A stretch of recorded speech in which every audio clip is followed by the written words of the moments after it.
ಶುಭೋದಯ ಪ್ರೀತಿಯ ವಿದ್ಯಾರ್ಥಿಗಳೇ, ನಾನು ನಿಮ್ಮ ಸೋಮಶೇಖರ ಬಿಕೆ, ಸಹಾಯಕ ಪ್ರಾಧ್ಯಾಪಕರು, ಕನ್ನಡ ಭಾಷೆ ವಿಭಾಗ.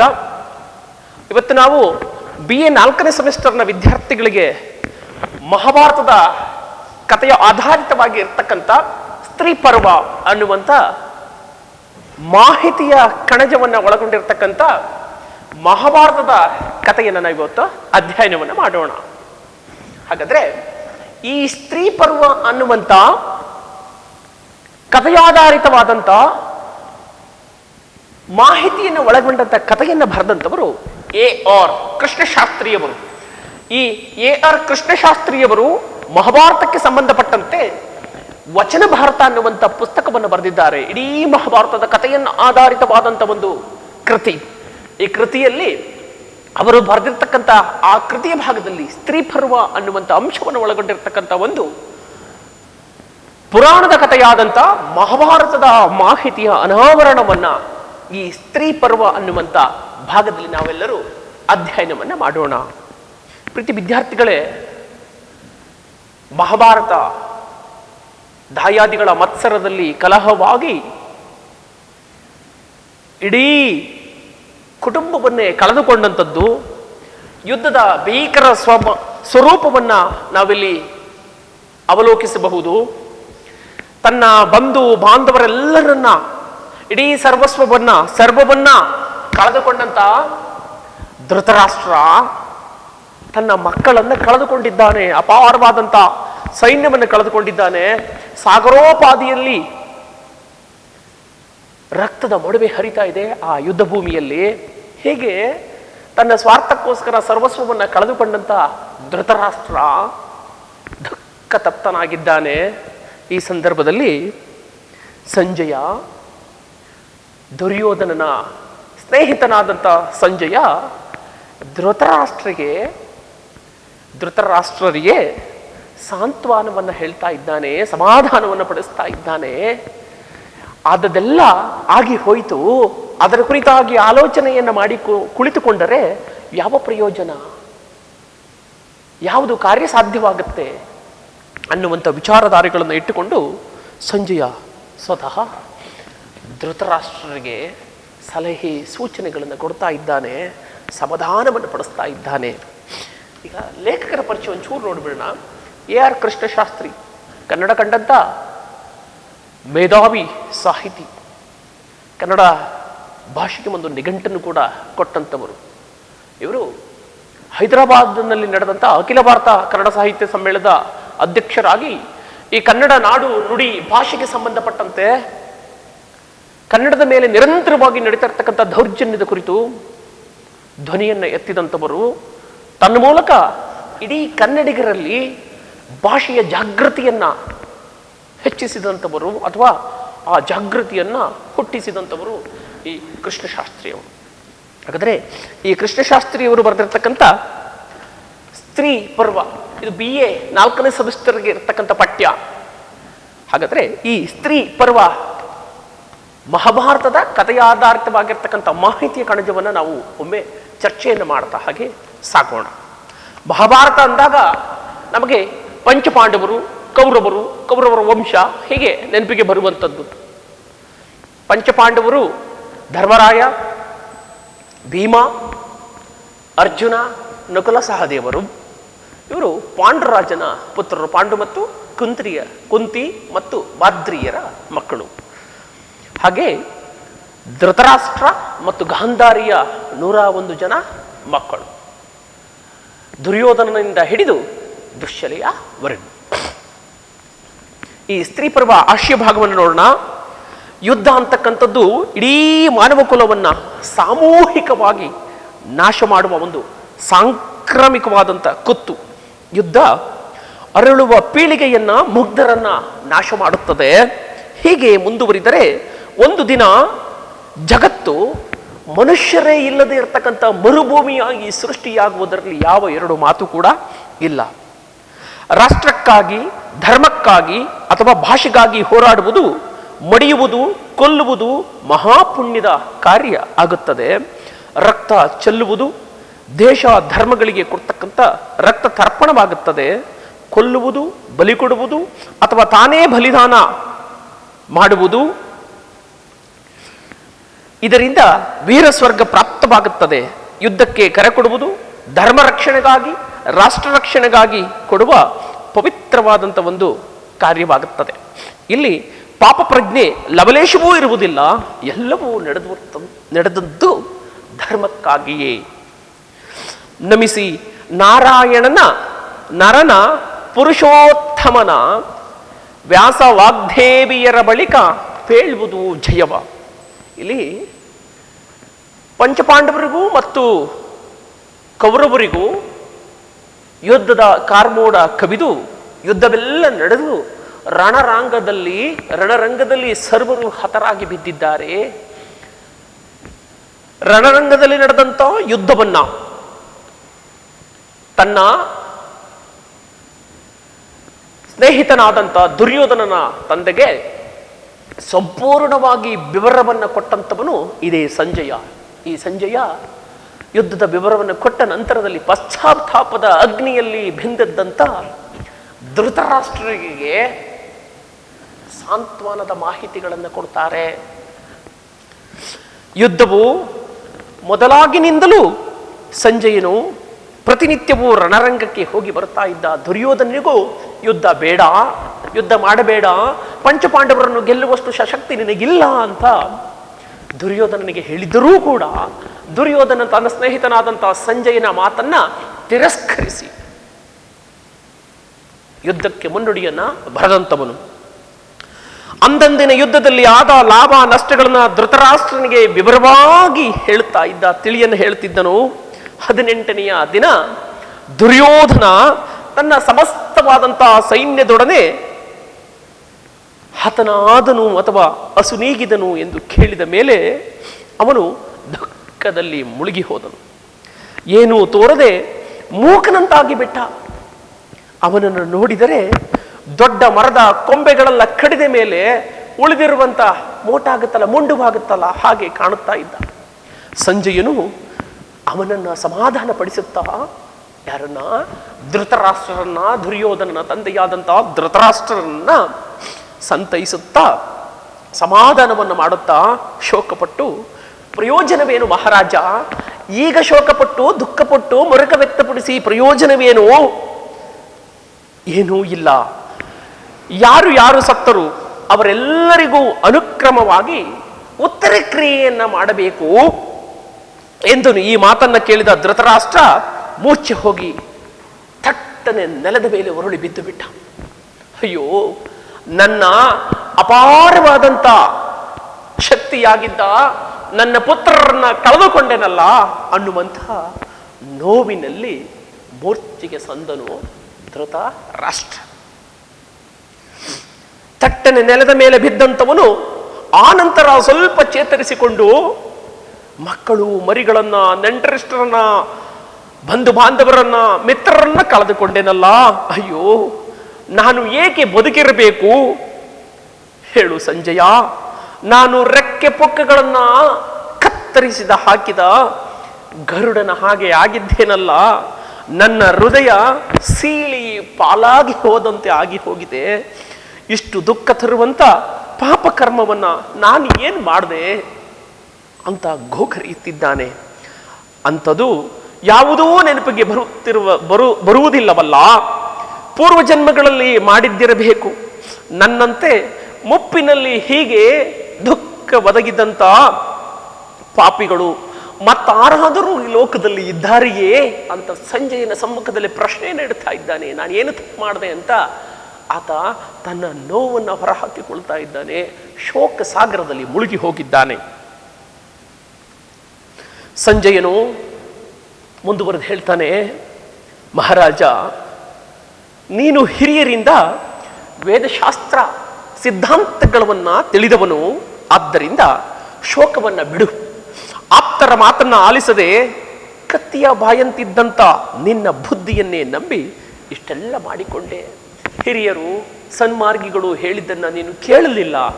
ಕೇಳದೆ ದುಸ್ಸಾಹಸಕ್ಕೆ ಮುನ್ನುಡಿ ಬರೆದು ಇಡೀ ನಿನ್ನ ಕುಟುಂಬವನ್ನೇ ನೀನು ಕಳೆದುಕೊಳ್ಳುವಂತೆ ಆಗಿ ಹೋಯಿತು. ಈ ಅನಾಹುತಕ್ಕೆ ನೀನೇ ಕಾರಣೀಭೂತನು ಅನ್ನುವುದನ್ನು ಸಂಜಯ ಬೆವರವಾಗಿ ತಿಳಿಸ್ತಾ ಇದ್ದಾನೆ ಧೃತರಾಷ್ಟ್ರ. ಆಪ್ತರ ಮಾತನ್ನ ಆಲಿಸದೆ ಕತ್ತಿಯ ಬಾಯಂತಿದ್ದ ನಿನ್ನ ಬುದ್ಧಿಯನ್ನೇ ನಂಬಿ ಇಷ್ಟೆಲ್ಲ ಮಾಡಿಕೊಂಡೆ. ನಿನ್ನ ಮಗನು ಭೀಷ್ಮ, ದ್ರೋಣ, ಕೃಪಾ, ಕೃಷ್ಣ ಮುಂತಾದವರ ಮಾತನ್ನ ಕೇಳದೆ ಕರ್ಣ, ದುಶ್ಯಾಸನ ಮುಂತಾದ ಧರ್ಮಮಂತ್ರಿಗಳನ್ನು ಕಟ್ಟಿಕೊಂಡು ಈ ಕ್ಷತ್ರಿಯ ನಾಶವನ್ನ ತಂದಿಟ್ಟ. ಯುದ್ಧವು ಯಾವಾಗಲೂ ಅಧರ್ಮದಿಂದಲೇ ತುಂಬಿದ್ದು ಎಂದು ಎನ್ನುತ್ತಿದ್ದರೂ ನೀನು ಖಂಡಿತವಾಗಿಯೂ ಯಾವುದನ್ನ ಬಾಯಿ ಬಿಟ್ಟು ಹೇಳಲಿಲ್ಲ.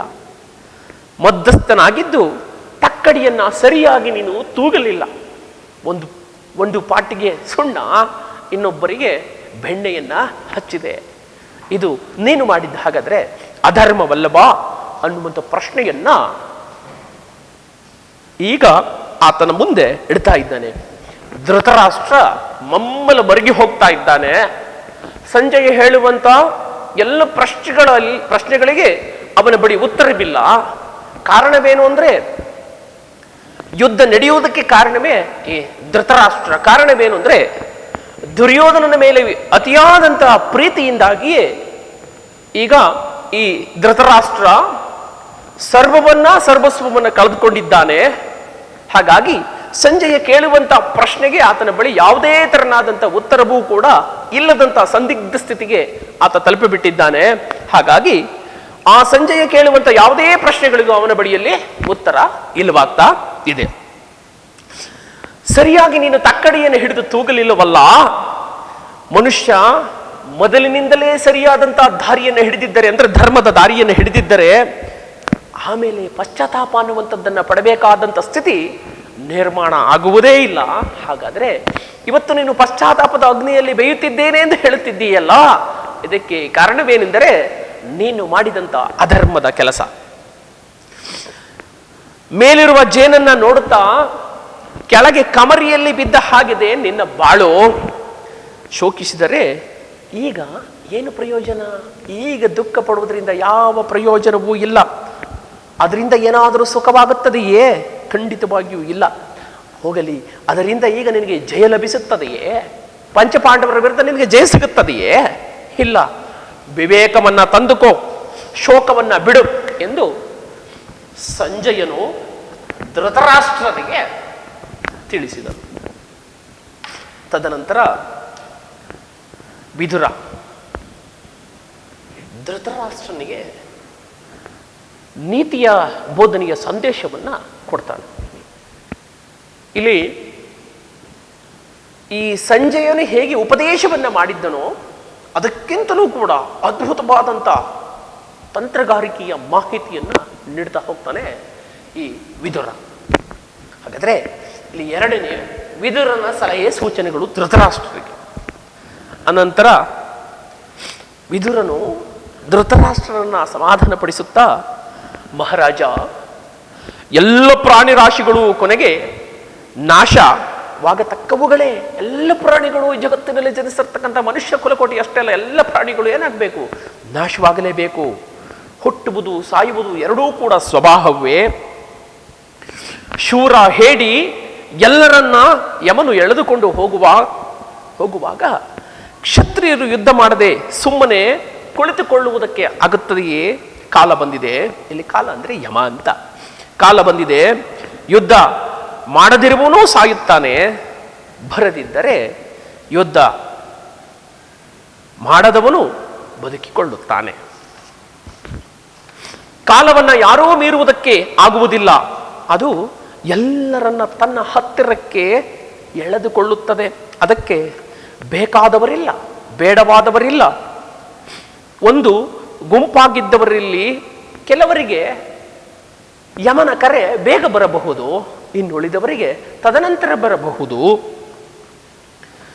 ಮಡಕೆ ಮಾಡುವಾಗ ಕೆಲವು ಚಕ್ರದ ಮೇಲೆಯೇ ಮುರಿದು ಹೋಗುತ್ತವೆ, ಕೆಲವು ಆ ಮಡಕೆಯನ್ನು ಕುಂಬಾರ ತಟ್ಟುತ್ತಿರುವಂಥ ಸಂದರ್ಭದಲ್ಲಿ ಒಡೆದು ಹೋಗುತ್ತವೆ. ಎತ್ತಿದಾಗ ಮುರಿಯುತ್ತವೆ, ಮೇಲೆ ಕೆತ್ತಿದಾಗ ಕೆಲವು ಮುರಿಯುತ್ತವೆ. ಹೀಗೆ ಹಸಿ ಇದ್ದಾಗ, ಬಿಸಿ ಇದ್ದಾಗ, ನಾನಾ ತರನಾದಂಥ ಸಂದರ್ಭದಲ್ಲಿ ಸುಟ್ಟಾಗ ಒಡೆಯುವುದೂ ಉಂಟು ಈ ಮಡಕೆಗಳು.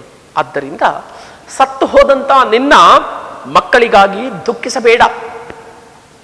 ಶಾಸ್ತ್ರಗಳು ಹೇಳುವುದು ನಿಜವಾದರೆ ಅವರೆಲ್ಲರಿಗೂ ಸದ್ಗತಿಯಾಗಿದೆ. ಅವರೆಲ್ಲರೂ ಎಲ್ಲಿಂದಲೋ ಬಂದರು, ಈಗ ಎಲ್ಲಿಗೋ ಹೋದರು.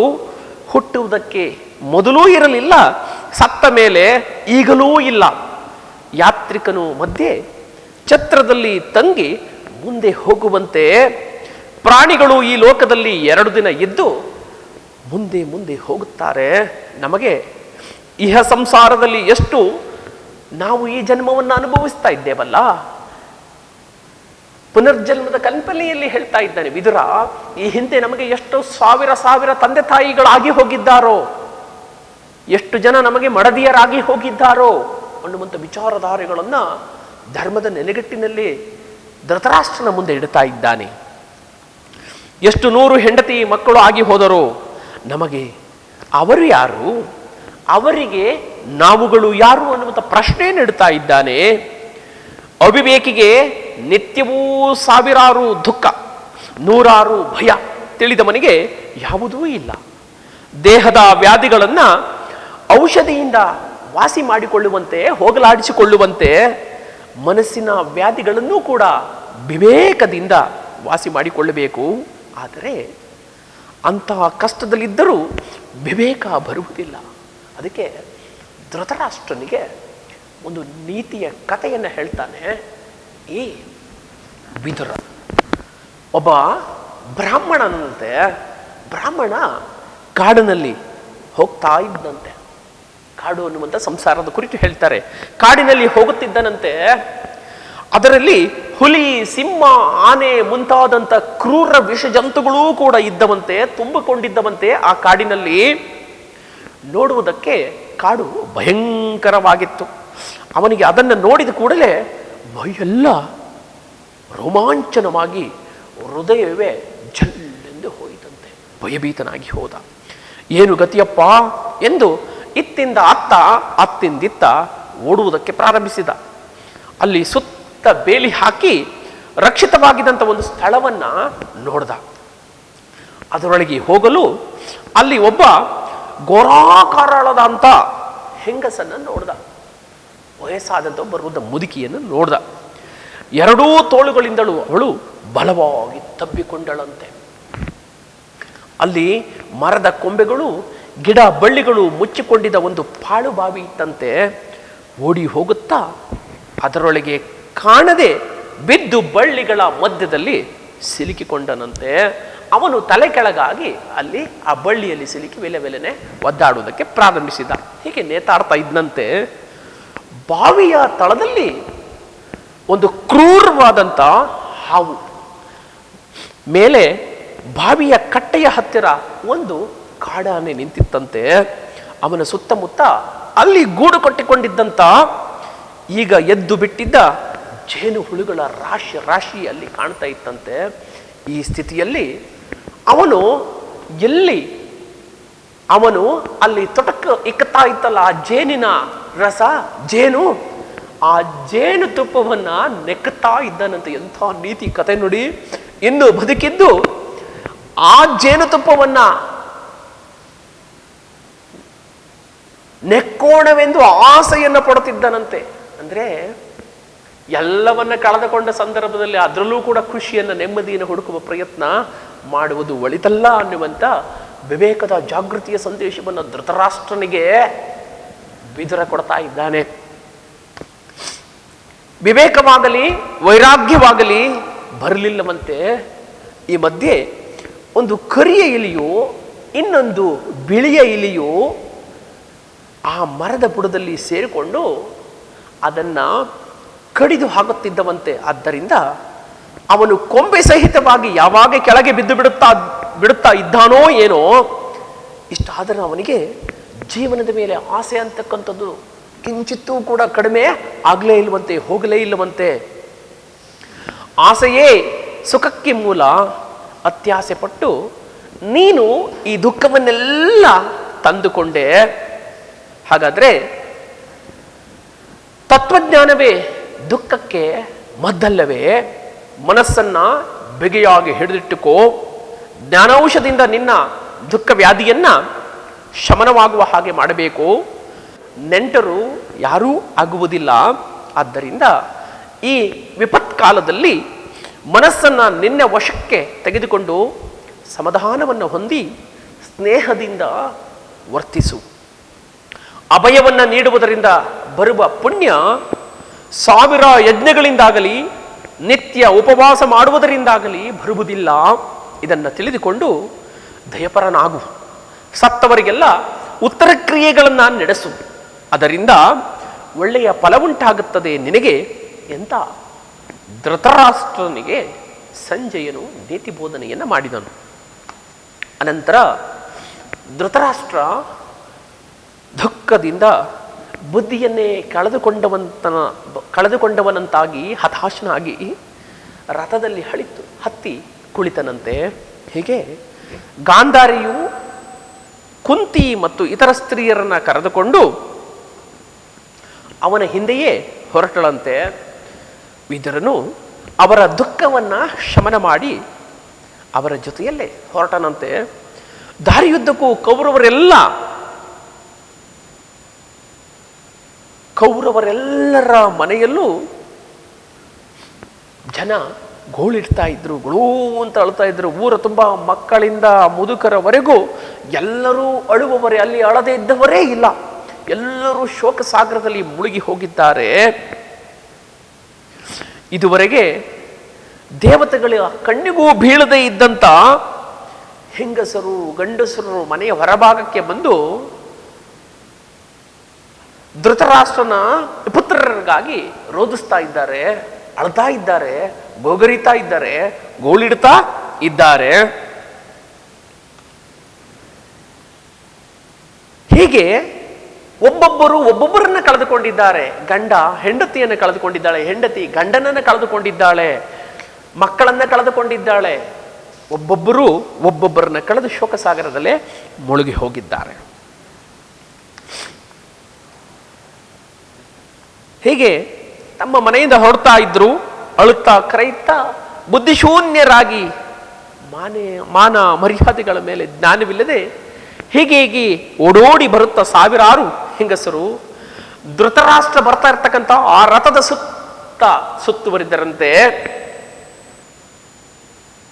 ಸುತ್ತುವರಿದು ಅವರ ಆ ಅಳು ದುಃಖ ಆರ್ತನಾದ ಅಂತಕ್ಕಂಥದ್ದು ಸೇರಿ ಮಹಾಶಬ್ದವಾಗಿ ಹೊರಹೊಮ್ಮಿತಂತೆ. ಇದು 3 ಲೋಕದಲ್ಲೂ ಮರುಗುವಂತೆ ಮಾಡಿಬಿಟ್ಟಿತ್ತಂತೆ. ಈಗ 3ನೆಯ ಪಾತ್ರವಾಗಿ ನಾನು ಹೇಳಿದೆ ಇಲ್ಲಿ ಧರ್ಮರಾಯ. ಈ ಧೃತರಾಷ್ಟ್ರನಿಗೆ ಯಾರ್ಯಾರು ಸಾಂತ್ವನವನ್ನು ಹೇಳಿದರು, ಸಂತೈಸಿದರು. ಈತ ಧರ್ಮರಾಯ ಧೃತರಾಷ್ಟ್ರನ ಸಮಾಧಾನಿಸ್ತಾ ಇದ್ದಾನೆ. ಅತ್ತ ಧರ್ಮರಾಯನು ಈ ಸಮಾಚಾರವನ್ನು ಕೇಳಿ ತಮ್ಮಂದಿರು ಕೃಷ್ಣ ದ್ರೌಪದಿಯರ ಒಡಗೂಡಿ ಧೃತರಾಷ್ಟ್ರನ್ನ ಕಾಣುವುದಕ್ಕೆ ಎಂದು ಬಂದನಂತೆ. ಅವನನ್ನು ನೋಡಿದ ಧೃತರಾಷ್ಟ್ರ ಸುತ್ತ ಇದ್ದ ಸಾವಿರಾರು ಹೆಂಗಸರು ಕೈಯೆತ್ತಿ, ಈ ರಾಜನ ಧರ್ಮ ಅಹಿಂಸೆ ಎಲ್ಲಿ ಹೋದವು?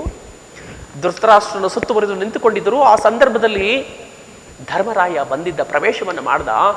ಧೃತರಾಷ್ಟ್ರನ ಸಂತೈಸುವ ಸಲುವಾಗಿ ಅಲ್ಲಿ ಇದ್ದಂಥ ಹೆಂಗಸರು ಮಕ್ಕಳೊಡಗೂಡಿ, ಅಯ್ಯೋ ಧರ್ಮರಾಯ ಅಂತ ಹೇಳ್ತಾನೆ, ಈತನ ಧರ್ಮ ಪ್ರಾಮಾಣಿಕತೆ ಅಹಿಂಸೆ ಸತ್ಯ ಎಲ್ಲವೂ ಎಲ್ಲಿ ಹೋದವು? ಹಾಗಾದ್ರೆ ಇವನು ಅಧರ್ಮದಿಂದಾಗಿ ಕೌರವರನ್ನ ನಾಶಪಡಿಸಿದ ಅನ್ನುವಂಥ ಮಾತನ್ನು ಕೇಳುವಂಥ ಸ್ಥಿತಿ ನಿರ್ಮಾಣವಾಗಿ ಹೋಗುತ್ತೆ. ತಂದೆ, ಅಣ್ಣ, ತಮ್ಮ, ಗುರುಗಳು, ಹಿರಿಯರು ಎಲ್ಲರನ್ನ ಕೊಂದರಲ್ಲ. ಮಕ್ಕಳು ಮೊರಿ ಇಲ್ಲದೆ, ಗುರು ಹಿರಿಯರಿಲ್ಲದೆ ರಾಜ್ಯದಿಂದ ಇವನಿಗೆ ಆಗಬೇಕಾದದ್ದೇನು ಎಂದು ಪ್ರಲಾಪಿಸೋದಕ್ಕೆ ಪ್ರಾರಂಭಿಸಿಬಿಟ್ಟರು. ಧರ್ಮರಾಯ ಅಥವಾ ಯುಧಿಷ್ಠರನು ಅವರೆಲ್ಲರನ್ನ ದಾಟಿಕೊಂಡು ಮುಂದೆ ಹೋಗಿ ಧೃತರಾಷ್ಟ್ರರಿಗೆ ನಮಸ್ಕರಿಸುತ್ತಾನೆ. ಮಿಕ್ಕವರು ತಮ್ಮ ತಮ್ಮ ಹೆಸರನ್ನು ಹೇಳಿಕೊಂಡು ನಮಸ್ಕರಿಸಿದರು. ಆಗ ಧೃತರಾಷ್ಟ್ರ ಧರ್ಮರಾಯನನ್ನು ಒಂದು ಪ್ರಶ್ನೆಯನ್ನು ಕೇಳ್ದ. ಯುಧಿಷ್ಠಿರ, ಭೀಮ ಎಲ್ಲಿದ್ದಾನೆ? ಭೀಮನ ಮೇಲೆ ವಿಪರೀತವಾದಂಥ ಕೋಪ. ದುರ್ಯೋಧನನನ್ನ ಗದಾಯುದ್ಧದಲ್ಲಿ ಸಂಹರಿಸಿದವನೇ ಭೀಮ. ಹಾಗಾಗಿ ಭೀಮನ ಮೇಲಿದ್ದಂಥ ಕೋಪಕ್ಕೆ ಪ್ರತಿಕಾರವನ್ನು ತೀರಿಸಿಕೊಳ್ಳಬೇಕು ಅನ್ನುವಂಥ ದೃಷ್ಟಿಯಿಂದಾಗಿ ಯುಧಿಷ್ಠಿರನ ಭೀಮ ಎಲ್ಲಿದ್ದಾನೆ ಅನ್ನುವಂಥ ಪ್ರಶ್ನೆಯನ್ನು ಕೇಳಿದ್ದ ಧೃತರಾಷ್ಟ್ರ. ಅದಕ್ಕೆ ಭವಿಷ್ಯವನ್ನು ನಿರ್ಧರಿಸಿದಂಥ ಶ್ರೀಕೃಷ್ಣ ಪರಮಾತ್ಮ ಭೀಮನ ಬದಲಾಗಿ ಒಂದು ಮೂರ್ತಿಯನ್ನ ಇವನೇ ಭೀಮನೆಂದು ಹೇಳಿ ಧೃತರಾಷ್ಟ್ರನ ಹತ್ತಿರಕ್ಕೆ ತಳ್ಳಿಬಿಟ್ಟ.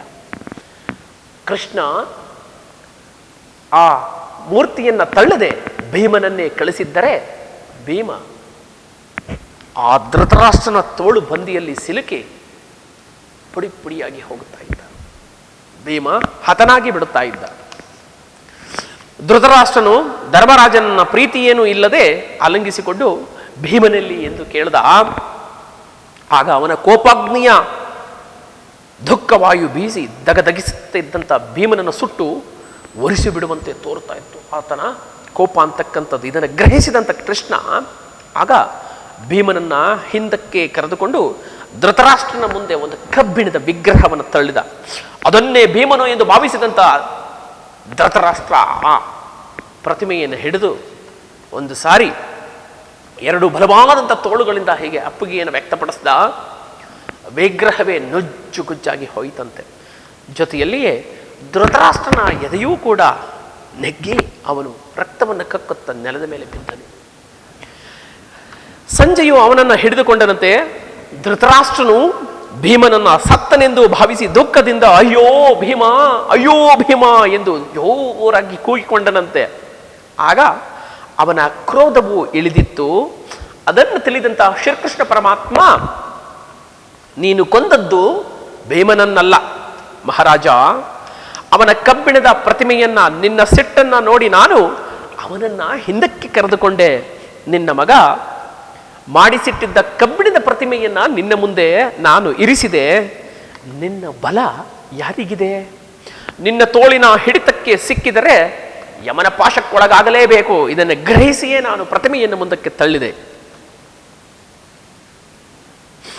ಮಕ್ಕಳನ್ನು ಕಳೆದುಕೊಂಡ ಹೊಟ್ಟೆಯ ಸಂಕಟದಲ್ಲಿ ಧರ್ಮದ ಮೇಲೆ ಗಮನವಿಲ್ಲದೆ ನೀನು ಭೀಮಸೇನನನ್ನ ಕೊಲ್ಲಬೇಕು ಎಂದುಕೊಂಡಿದ್ದೀಯಲ್ಲ, ಇದು ನೀನು ಮಾಡ್ತಾ ಇರುವುದು ಸರಿಯ ಮಹಾರಾಜ.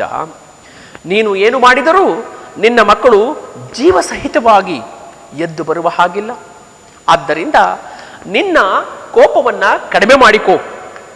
ನೀನು ಮಾಡಿದ್ದನ್ನ ಸರಿಯಾಗಿ ತಿಳಿದುಕೊಂಡು ದುಃಖವನ್ನ ತಡೆದುಕೋ ಎಂದನು.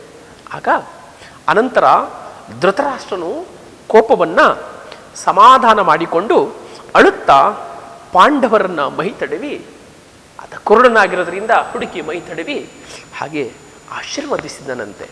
ಬಳಿಕ ಅವರೆಲ್ಲರೂ ಕೂಡ ಗಾಂಧಾರಿ ಇರುವಂಥ ಸ್ಥಳಕ್ಕೆ ಹೊರಟರು. ಪಂಚಪಾಂಡವರು ಧೃತರಾಷ್ಟ್ರನಿಂದ ದೊಡ್ಡಪ್ಪನಿಂದ ಆಶೀರ್ವಾದವನ್ನು ಪಡೆದುಕೊಂಡು ಹಾಗಾದ್ರೆ ದೊಡ್ಡಮ್ಮನ ಬಳಿಗೆ ಸಾಗರು. ಬಳಿಕ ಅವರೆಲ್ಲರೂ ಗಾಂಧಾರಿ ಇದ್ದೆಡೆಗೆ ಹೋದರು. ಧರ್ಮರಾಜನು ಹೆದರುತ್ತಾ ಮೃದುವಾಗಿ, ಅಮ್ಮ ಈಗೋ ನಾನು ನಿನ್ನ ಮಕ್ಕಳನ್ನ ಕೊಂದು ಹಾಕಿದ ಕ್ರೂರಿ ಪಾಪಿ ನಾನು ಯುಧಿಷ್ಠಿರ ಅಂತ ಹೇಳ್ತಾ ಇದ್ದಾನೆ. ನಾನು ಶಾಪಕ್ಕೆ ಯೋಗ್ಯ, ನನಗೆ ಶಾಪ ಕೊಡು. ನಾನು ಬದುಕಿದ್ದು ಏನಾಗಬೇಕು? ನನಗೆ ರಾಜ್ಯವಾಗಲಿ ಸುಖವಾಗಲಿ ಬೇಕಾಗಿಲ್ಲ. ಅಂತೂ ಬಂಧು ಮಿತ್ರರನ್ನೆಲ್ಲ ಕಳೆದುಕೊಂಡು ನನಗೆ ಏನು ತೋಚದಂತೆ ಆಗಿಬಿಟ್ಟಿದೆ ಎಂದು ನಮಸ್ಕರಿಸಿ ಗಾಂಧಾರಿಯ ದುಃಖದಿಂದ ಬಾಯಲ್ಲಿ ಯಾವ ಮಾತೂ ಕೂಡ ಹೊರಡದೆ ಗಟ್ಟಿಯಾಗಿ ನಿಟ್ಟುಸಿರಿಗೆರೆದಳು. ಕಣ್ಣಿಗೆ ಕಟ್ಟಿಕೊಂಡಿದ್ದ ಬಟ್ಟೆಯ ಮೂಲಕ ಅವನ ತುದಿಗಳನ್ನು ಮಾತ್ರ ಕಂಡವಂತೆ. ಅಷ್ಟಕ್ಕೆ ಉಗುರುಗಳೆಲ್ಲವೂ ಕೂಡ ಕಂದಿ ಹೋದವಂತೆ. ಅದನ್ನು ನೋಡಿ ಅರ್ಜುನನು ಕೃಷ್ಣನ ಬೆನ್ನ ಹಿಂದೆ ಮರೆಯಾಗಿ ನಿಂತನು. ಸ್ವಲ್ಪದರಲ್ಲಿಯೇ ಅವಳು ಕೋಪವನ್ನ ಉಳಿದು ಅವರನ್ನ ತಾಯಿಯಂತೆ ಸಮಾಧಾನದಿಂದ ಸಮಾಧಾನ ಪಡಿಸ್ತಾ ಇರ್ತಕ್ಕಂಥದ್ದನ್ನ ನೋಡಬಹುದು. ಅವಳಿಂದ ಅನುಜ್ಞೆಯನ್ನು ಪಡೆದು ಅವರೆಲ್ಲರೂ ಹೋಗಿ ಕುಂತಿಯನ್ನ ಕಂಡರು. ಅವರು ಒಬ್ಬರನ್ನೊಬ್ಬರು ನೋಡಿ ಎಷ್ಟು ಕಾಲವಾಗಿ ಹೋಗಿತ್ತೋ ಈ ಯುದ್ಧದಲ್ಲಿ ಪಾಲ್ಗೊಂಡಿದ್ದರಿಂದ ಕುಂತಿಯನ್ನು ನೋಡುವುದಕ್ಕೆ ಆಗಿರಲಿಲ್ಲ. ಆಗ ಪಾಂಡವರ ಮೈ ತುಂಬ ನಾನಾ ಆಯುಧಗಳಿಂದ ಆದಂಥ ಗಾಯಗಳನ್ನು ನೋಡಿ ಅವಳು ದುಃಖ ದುಃಖ ತಡೆಯಲಾರದೆ ಮುಖವನ್ನೇ ಮುಚ್ಚಿಕೊಂಡು ಅಳುತ್ತಾ ತನ್ನ ಸೀರೆಯ ಸೆರಗಿನಿಂದ ಕಣ್ಣುಗಳನ್ನು ಒರೆಸಿಕೊಳ್ಳುವುದಕ್ಕೆ ಪ್ರಾರಂಭಿಸಿದಳಂತೆ. ಒಬ್ಬೊಬ್ಬರನ್ನೇ ಮತ್ತೆ ಮೈ ತಡವಿ ಮಾತನಾಡಿಸಿದಳು. ಅನಂತರ ಮಕ್ಕಳನ್ನೆಲ್ಲ ಕಳೆದುಕೊಂಡು ಸಂಕಟ ಪಡುತ್ತಾ ನೆಲದ ಮೇಲೆ ಕುಳಿತಿದ್ದಂಥ ದ್ರೌಪದಿಯನ್ನ ನೋಡಿದಳು. ನೋಡಿ, ಎಲ್ಲರಿಗೂ ಪುತ್ರ ಶೋಕವೇ, ಎಲ್ಲರೂ ಮಕ್ಕಳನ್ನು ಕಳೆದುಕೊಂಡಿದ್ದಾರೆ. ಇಲ್ಲಿ ದ್ರೌಪದಿಯೂ ಕೂಡ ಅಭಿಮನ್ಯುವನ್ನು ಕಳೆದುಕೊಂಡಿದ್ದಾಳೆ. ಎಂಥ ವೀರ ಪರಾಕ್ರಮಿ ಅಥ ದ್ರೋಣಾಚಾರ್ಯ ರಚಿಸಿದಂಥ ಚಕ್ರವ್ಯೂಹವನ್ನು ಭೇದಿಸುವುದಕ್ಕೆ ಯಾರಿಗೂ ಶಕ್ತಿ ಇರಲಿಲ್ಲ. ಆದರೆ ಅಂಥ ಚಕ್ರವ್ಯೂಹವನ್ನೇ ಭೇದಿಸುವಂಥ ಮಹಾನ್ ಪರಾಕ್ರಮಿ ಅರ್ಜುನನ ಮಗನಾದಂತಹ ಅಭಿಮನ್ಯು. ದ್ರೌಪದಿ, ಅಮ್ಮ, ಅಭಿಮನ್ಯು ನಿನ್ನ ಮಿಕ್ಕ ಮೊಮ್ಮಕ್ಕಳು ಎಲ್ಲರೂ ಹೋದರು. ಅವರು ಇನ್ನು ನಿನ್ನನ್ನು ನೋಡಲು ಬರುವ ಹಾಗಿಲ್ಲ. ಅಂತ ಶೂರ ಮಕ್ಕಳನ್ನು ಕಳೆದುಕೊಂಡು ಈಗ ರಾಜ್ಯದಿಂದ ನಾವುಗಳೆಲ್ಲರೂ ಪಡೆಯಬೇಕಾದದ್ದೇನು ಎಂದು ಗೋಳಾಡಿದಳು. ಆಗ ಕುಂತಿ ಅವಳನ್ನು ಎಬ್ಬಿಸಿ ಅವಳನ್ನು ಪಾಂಡವರನ್ನ ಗಾಂಧಾರಿಯ ಹತ್ತಿರಕ್ಕೆ ಕರೆದುಕೊಂಡು ಸಾಕ್ತಾಳೆ. ಗಾಂಧಾರಿಯು ದ್ರೌಪದಿಯನ್ನು ಉದ್ದೇಶಿಸಿ, ಅಳಬೇಡ ತಾಯಿ, ನನ್ನನ್ನು ನೋಡಿ ನೀನು ಸಮಾಧಾನ ಮಾಡಿಕೋ. ಇದು ಲೋಕಕ್ಷಯದ ಕಾಲ. ಹಾಗಾಗಿ ಆದ್ದರಿಂದ ಅವಶ್ಯವಾಗಿ ನಡೆಯಬೇಕಾದದ್ದು ನಡೆದು ಹೋಯಿತು. ಅದು ನಮ್ಮ ಅಧೀನವಲ್ಲ. ನಿನ್ನ ಮಕ್ಕಳು ಯುದ್ಧದಲ್ಲಿ ಸತ್ತರು, ನನ್ನ ಮಕ್ಕಳೂ ಸತ್ತರು. ನಮ್ಮನ್ನ ಯಾರು ಸಮಾಧಾನ ಮಾಡಿಯಾರು ಈ ಗಳಿಗೆಯಲ್ಲಿ ತಾಯಿ ಎಂದು ದ್ರೌಪದಿಯನ್ನ ಗಾಂಧಾರಿ ಸಂತೈಸಿದಳಂತೆ. ಅನಂತರ ಅವರೆಲ್ಲರೂ ರಣರಂಗದಲ್ಲಿ ಯೋಧರು ಹೋರಾಟವನ್ನು ಮಾಡಿದಂಥ ಸ್ಥಳಕ್ಕೆ, ಭೀರಾವೇಶದಿಂದ ಹೋರಾಡಿ ಮಡಿದಂಥ ಸ್ಥಳಕ್ಕೆ ಹೊರಟು ಹೋದರು. ಎಲ್ಲೆಲ್ಲಿ ನೋಡಿದರೂ ಅಪಾರವಾದಂಥ ಸೈನಿಕರು ಅಥವಾ ಯೋಧರು, ಆನೆ ಕುದುರೆಗಳು ಸಾವಿರಗಟ್ಟಲೆ ಸತ್ತು ಬಿದ್ದಿದ್ದವು. ಸಾಗರೋಪಾದಿಯಲ್ಲಿ ಇರತಕ್ಕಂಥ ಆ ರಣರಂಗವನ್ನು ನೋಡಿದ್ರೆ ರಕ್ತದ ಕಾಲುವೆಗಳೇ ಹರಿತಾ ಇತ್ತಂತೆ. ಲೆಕ್ಕವಿಲ್ಲದಷ್ಟು ಸೈನಿಕರು, ಪ್ರಾಣಿಗಳು ಅಲ್ಲಿ ಸತ್ತು ಬಿದ್ದದ್ದನ್ನ ಇವರು ಕಣ್ಣಾರೆ ಕಾಣ್ತಾರೆ. ಮಮ್ಮಲ ಮರುಗುವುದಕ್ಕೆ ಪ್ರಾರಂಭಿಸಿ ಬಿಡ್ತಾರೆ. ಆ ಶೋಕ ಸಾಗರದ ನಡೆಯ ಕುರಿತು ಮುಂದುವರೆದ ಭಾಗದಲ್ಲಿ ನೋಡೋಣ. ಎಲ್ಲಿ ನೋಡಿದ್ರು ಯೋಧರು ಹತರಾಗಿ ಬಿದ್ದಿದ್ದಾರೆ. ರಕ್ತದ ಕೋಡಿಯೇ ಹರಿತಾ ಇರುವುದನ್ನು ಗ್ರಹಿಸಬಹುದು. ರಕ್ತದಿಂದಾಗಿಯೇ ಅಲ್ಲಿ ಕೆಸರಾಗಿದೆಯಂತೆ ಆ ಪ್ರದೇಶವೇ ಸಂಪೂರ್ಣವಾಗಿ. ಹೀಗೆ ನರಿಗಳು, ಕಾಗೆಗಳು, ರಣಹದ್ದುಗಳು ಆ ಬಿದ್ದಂಥ ಯೋಧರ, ಸೈನಿಕರ ಶವವನ್ನು ಕಿತ್ತು ತಿಂತಾ ಇದ್ದವಂತೆ. ಅವುಗಳ ಮಧ್ಯೆ ಹೆಂಗಸರುಗಳು ಏಳುತ್ತಾ ಬೀಳುತ್ತಾ ಕೂಗುತ್ತಾ ಕರೆಯುತ್ತಾ ರಣರಂಗವನ್ನು ಪ್ರವೇಶ ಮಾಡಿದ್ದಾರೆ. ಸತ್ತು ಬಿದ್ದಿರ್ತಕ್ಕಂಥ ದೇಹವನ್ನ ಹೊರಳಿಸಿ ನೋಡ್ತಾ ಇದ್ದಾರೆ. ಅಯ್ಯೋ, ನನ್ನ ಗಂಡನ, ನನ್ನ ಮಗುನ ಅನ್ನುವಂಥ ಆಕ್ರಂದನ ಮುಗಿಲು ಮುಟ್ಟುತ್ತಾ ಇದೆ. ಒಬ್ಬೊಬ್ಬರು ತಮ್ಮವರನ್ನ ಹುಡುಕ್ತಾ ಇದ್ದಾರೆ, ಸತ್ತ ಆ ಸೈನಿಕರನ್ನು. ಆಗ ಗಾಂಧಾರಿಯು ಕೃಷ್ಣನನ್ನು ಕರೆದು,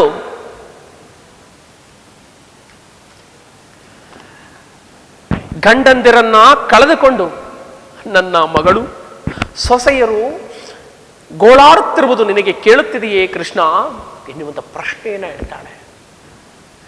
ಅವರಂತೆ ಇನ್ನು ಎಷ್ಟೋ ಜನ ಹೆಂಗಸರು, ಮಕ್ಕಳು, ಅಣ್ಣ ತಮ್ಮಂದಿರು, ತಂದೆ, ಗಂಡ ಇವರೆಲ್ಲರನ್ನ ನೆನಪಿಸಿಕೊಂಡು ಹುಡುಕುತ್ತಾ ಅಳುತ್ತಾ ಇದ್ದಾರೆ. ಅವರನ್ನು ನೋಡಿದರೆ ನನ್ನ ಹೊಟ್ಟೆ ಉರಿತಾ ಇದೆ, ನನಗೆ ಹೊಟ್ಟೆಗೆ ಬೆಂಕಿ ಹಾಕ್ದಂಗೆ ಆಗ್ತಾ ಇದೆ, ನನ್ನ ಮನಸ್ಥಿತಿ ಹೊತ್ತುಕೊಂಡು ಉರಿತಾ ಇದೆಯಲ್ಲ ಅನ್ನುವಂಥ ಪ್ರಶ್ನೆಯನ್ನು ಕೃಷ್ಣನ ಎದುರಿನಲ್ಲಿ ಇಡ್ತಾ ಇದ್ದಾಳೆ.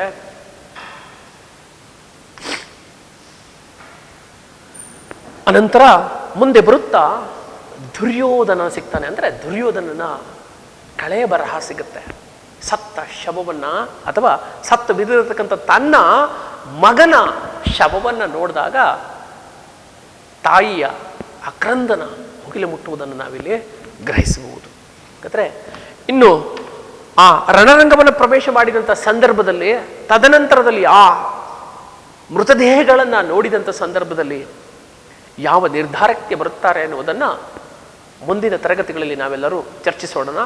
ಈ ಮುಂದಿನ ಭಾಗವಾಗಿ ಏನೊಂದು 10 ರಿಂದ 15 ನಿಮಿಷದ ಸಮರೈಸ್ ನಿಮಗೆ ಮುಂದಿನ ದಿನಗಳಲ್ಲಿ ಬರುತ್ತೆ. ಧನ್ಯವಾದಗಳು.